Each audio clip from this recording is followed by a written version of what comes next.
The Democrats are always asking, how do we win back men? Just be real. Not a monster and not a doormat. Is that so hard?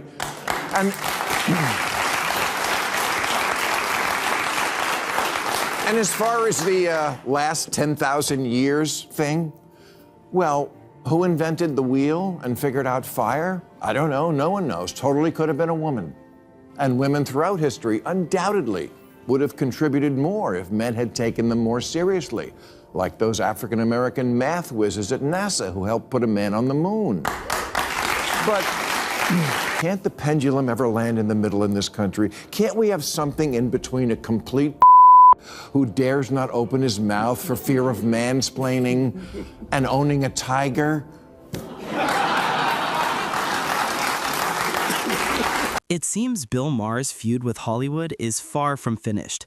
This time, the comedian is taking aim at Tinseltown's favorite pastime, shaming men. These days, you can't watch a movie, TV show, or even a commercial without seeing traditional masculinity treated as some outdated offense. But Maher isn't letting it slide.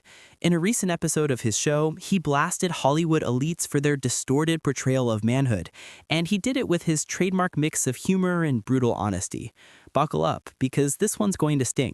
Father's Day, we just celebrated the last one that takes place in a culture where dads have become such punching bags. Literally the last demographic group that TV, ads, and movies can still depict as clueless, useless dip. Basically just another child that mom has to look after.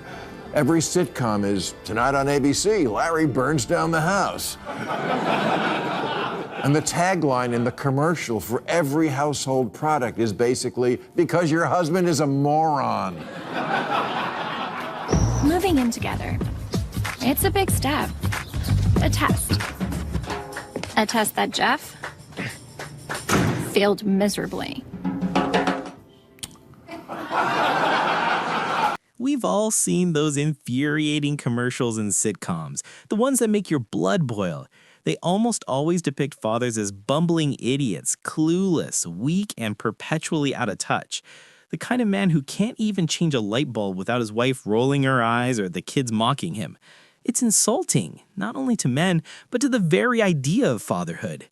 And this isn't just lazy writing, it's part of a cultural narrative fueled by modern leftist ideology, one that claims to uplift women by tearing down men. What's truly striking is that even Bill Maher, a self-described liberal, has had enough. When someone like Maher starts calling out Hollywood's anti-masculinity bias, it's a clear sign that the pendulum has swung too far. This trend started, but I'm going to blame the 1987 movie Three Men and a Baby.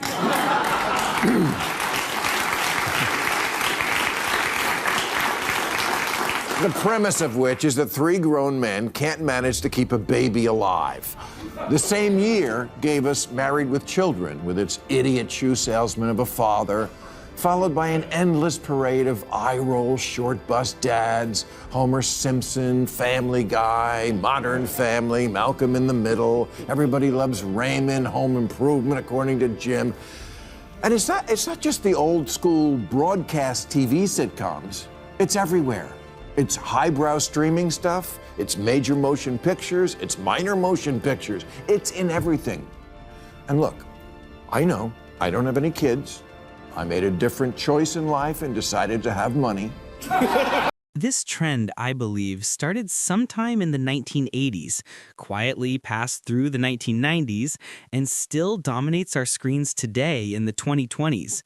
Mocking men has become a kind of cultural sport, one that never went out of fashion. It makes you wonder, what did men do to deserve being caricatured like this? Fathers reduced to fools, husbands shown as burdens, and masculinity itself branded as toxic. And here's the kicker, you're not even allowed to question it. The moment you do, you're labeled insecure, fragile, or defensive. For decades, men have been expected to laugh it off, stay silent, and accept being the punchline in a cultural joke that never ends. These shows, they can't all be lying about what it's like to have kids. Your EQ is off the charts, Nick. Aha, Nick. I'm Nick now. What happened to Dad? Well, I don't know, Nick. What happened to Dad? hate coming here. Why are you acting so? I mean, it is only $10. Bro, do you hear how they talk to me? Do you hear how you gotta say something? Whoa, hold on. When are you guys planning on coming home? By 11 or 12? Yeah, same. You know you both have school tomorrow. Oh, that's true. We do. Yeah, he's right. Solid parenting, Dad. Come on.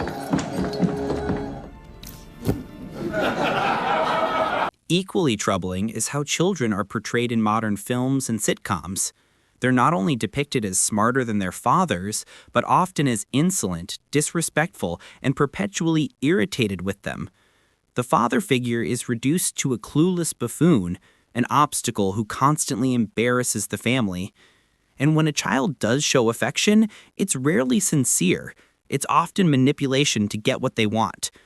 This kind of storytelling has become so normalized that most audiences barely even notice it anymore. But beneath the humor lies a dangerous message, one that subtly teaches viewers, especially young ones, that fathers are meant to be mocked, not honored. Trump, they think the rules don't apply to them. And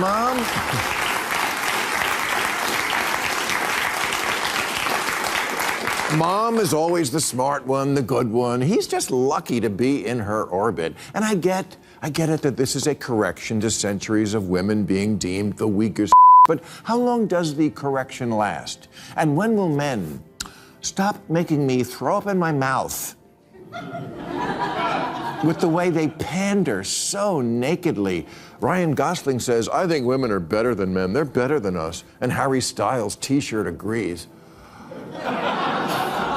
Terry Crews believes it. He says women are smarter than men for real. Even Barack Obama says about women that what I can say pretty indisputably is that you're better than us. Really? Because I don't remember Michelle taking out bin Laden.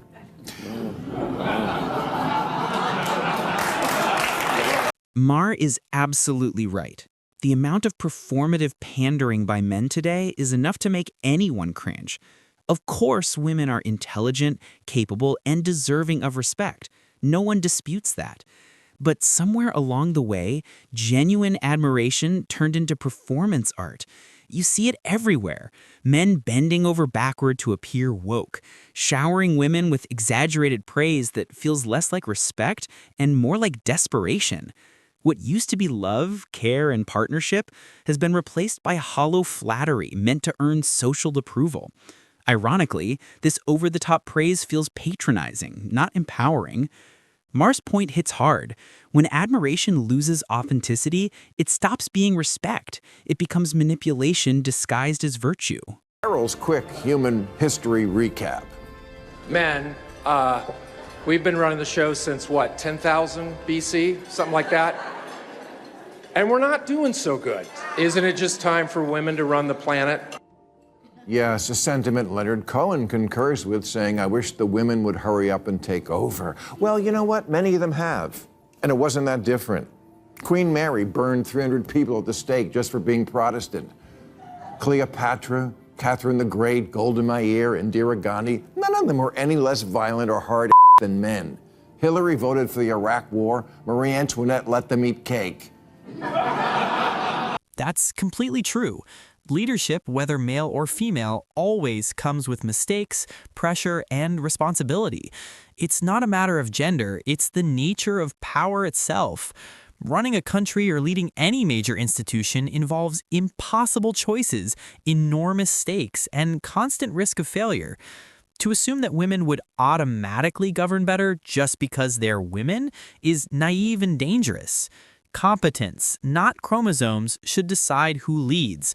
When people are placed in power simply to tick a diversity box or make a political statement, it doesn't empower them. It sets them up for backlash and resentment. Equality should mean equal opportunity, not forced representation.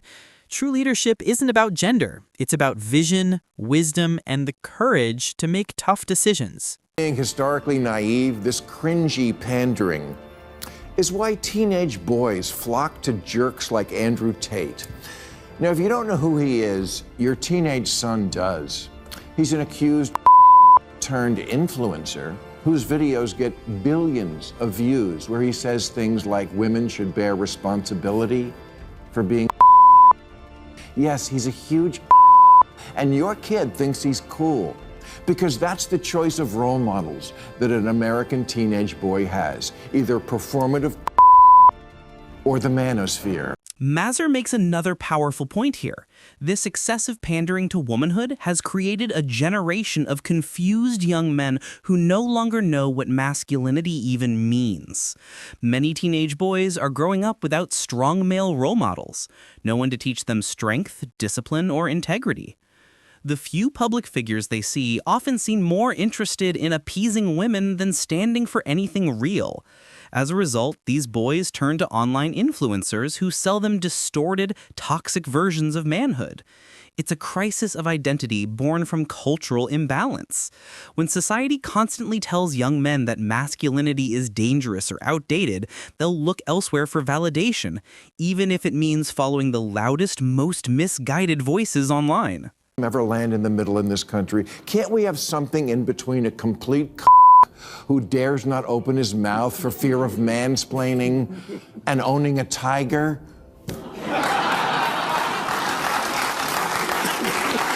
And then there's mansplaining, a term that's been twisted beyond recognition. Originally, it described situations where a man explains something to a woman in a condescending or dismissive way, assuming she doesn't understand. Fair enough, no one likes being talked down to. But over time, the term has been weaponized. Today, mansplaining is thrown around any time a man offers an opinion, clarification, or correction, even when he's being respectful or factually correct. It's no longer about fighting condescension, it's about silencing men whenever their perspective is inconvenient. This distorted version of equality has turned normal dialogue into a minefield, where men are afraid to speak for fear of being labeled sexist. That's not equality. That's censorship disguised as empowerment. They're always asking, how do we win back men? Just be real. Not a monster and not a doormat. Is that so hard?